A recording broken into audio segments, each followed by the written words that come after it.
আগামীকাল শুরু হচ্ছে ত্রয়োদশ জাতীয় সংসদের প্রথম অধিবেশন। তার আগে আজ বেলা 11টায় জাতীয় সংসদ ভবনে বসছে বিএনপির সংসদীয় দলের সভা। সংসদের সরকার দলীয় সভাকক্ষে এ সভায় সভাপতিত্ব করবেন সংসদ নেতা প্রধানমন্ত্রী তারেক রহমান। সভায় সরকারি দলের সব সংসদ সদস্যকে উপস্থিত থাকার অনুরোধ জানিয়েছেন চিফ হুইপ নুরুল ইসলাম। এই সভা থেকে বেশ কয়েকটি গুরুত্বপূর্ণ সিদ্ধান্ত আসবে বলে ধারণা করা হচ্ছে। ত্রয়োদশ জাতীয় সংসদের প্রথম অধিবেশনে সভাপতিত্ব কে করবেন, স্পিকার, ডেপুটি স্পিকার কে হবেন, তা নিয়ে চূড়ান্ত সিদ্ধান্ত হবে এ সভায়। এছাড়াও সংসদীয় স্থায়ী কমিটি গঠনের বিষয়েও সিদ্ধান্ত নেওয়া হতে পারে। এছাড়াও সংসদের কার্যপ্রণালী বিধি নিয়েও নিজেদের মধ্যে আলোচনা করবেন সরকার দলীয় সংসদ সদস্যরা।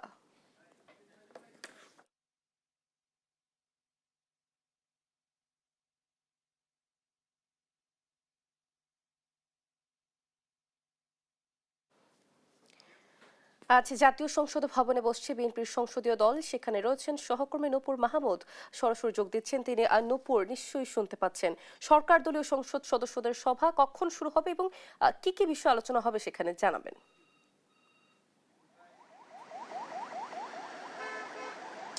অতসী, দেখুন, প্রায় 583 দিন পর হতে যাচ্ছে অনেক বহুল আলোচিত বা কাঙ্ক্ষিত যে সংসদ অধিবেশন, সেটি কিন্তু বৃহস্পতিবার অনুষ্ঠিত হতে যাচ্ছে, অর্থাৎ আগামীকাল এই প্রোগ্রামটি অনুষ্ঠিত হবে। সেই সাথে যদি আজকে বলি, আজকে সকাল 11টার দিকে, অর্থাৎ এখনও টাইম আছে, ঘড়ির কাঁটা বলছে 10টা বাজে, কিন্তু 11টার দিকেই শুরু হতে যাচ্ছে সংসদীয় আসনের সরকার দলের অনুষ্ঠান। তো একটি বিষয় যদি আপনাকে জানিয়ে রাখি, যে আমরা গতকাল পর্যন্ত কিন্তু জেনেছিলাম যে আজকে যে সভাটি অনুষ্ঠিত হবে সেখানে কিন্তু বেশ কয়েকটি গুরুত্বপূর্ণ সিদ্ধান্ত নেওয়া হবে।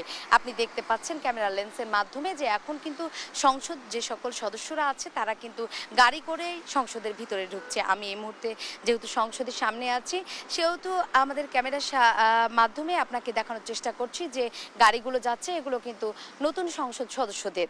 তো এই সাথে যদি আপনাকে বলি যে বিষয়টি খুবই গুরুত্বপূর্ণ এবং যে গুরুত্বপূর্ণ সিদ্ধান্তগুলো নেওয়া হবে কালকের যে অনুষ্ঠানটি আছে সংসদ অধিবেশন, সেখানে আসলে যে কথাগুলো বারবার ঘুরে ঘুরে আসছে যে সভাপতিত্ব কে করবেন, স্পিকার কে, আবার ডেপুটি স্পিকার কে হবেন, তা নিয়ে কিন্তু চূড়ান্ত যে সিদ্ধান্ত সেটি হওয়ার কথা রয়েছে কালকের এই বৈঠকটিতে। আসলে আপনাকে যদি আরেকটি বিষয় বলি, এছাড়াও সংসদীয় কমিটির গঠনের বিষয়ে চূড়ান্ত সিদ্ধান্ত নেওয়া হতে পারে বলেও কিন্তু আমরা ইতিমধ্যে সূত্রে জানতে পেরেছি। এছাড়া সংসদের অন্যান্য কার্যপ্রণালী নিয়েও কিন্তু নিজেদের মধ্যে আলোচনা করবেন সরকার দলীয় সংসদ সদস্যরা। আমরা কিন্তু ইতিমধ্যে দেখতে পাচ্ছি যে সংসদ সদস্যরা গাড়ি করেই কিন্তু সংসদের ভিতরে যাচ্ছেন। তো আসলে যদি আর একটু আপনাকে আমাদের দর্শকদের উদ্দেশ্যে জানিয়ে রাখি যে কালকের যে প্রথম অধিবেশন আনুষ্ঠানিকতা হবে, আসলে কিভাবে সেই আনুষ্ঠানিকতা শুরু হবে যদি বলি যে সংবিধান ও সংসদের কার্যপ্রণালী বিধি অনুযায়ী সাধারণ নির্বাচনের পর অনুষ্ঠিত প্রথম যে অধিবেশন হয়, বেশ কিছু তাতে গুরুত্বপূর্ণ আনুষ্ঠানিকতা হয়। আর এই আনুষ্ঠানিকগুলো নিয়েই কিন্তু কালকের এই বৈঠকটি হবে। তো প্রথম দিনের নতুন স্পিকার ও ডেপুটি স্পিকার যিনি হবেন নির্বাচন হবে।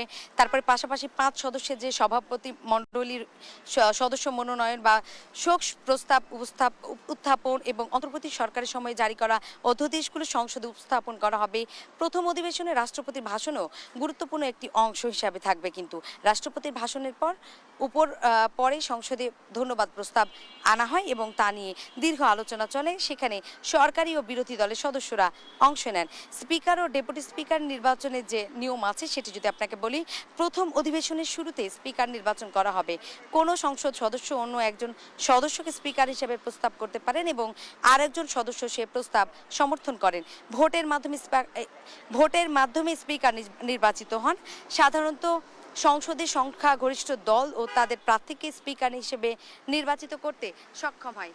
একই পদ্ধতিতে ডেপুটি স্পিকারও কিন্তু নির্বাচিত হবে।